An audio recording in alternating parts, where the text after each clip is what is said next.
All right, guys, here we have a dishwasher that's clearly not draining. What we have to do is drain this water out.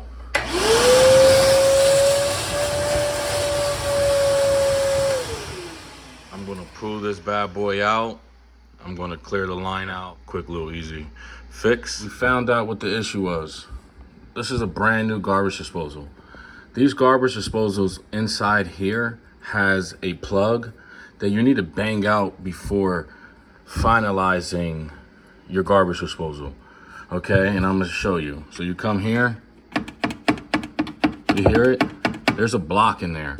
That's because you have to take this out, and then from here you have to bang that inside, and then you can grab it. I'm gonna try to do it while it's here and just reach down and grab it, but this is what caused your dishwashers to clog up, guys, because it doesn't have anywhere to go, so it just backs up. All right. You see a little food there, and a little lettuce to keep it healthy. I like it. Look, guys, all the way through. Now let me show you.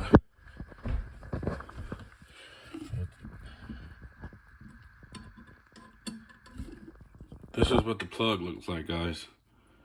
See that plug? You have to bang this out before you install the garbage disposal for the final time. If not, it will not drain. It'll just back it up.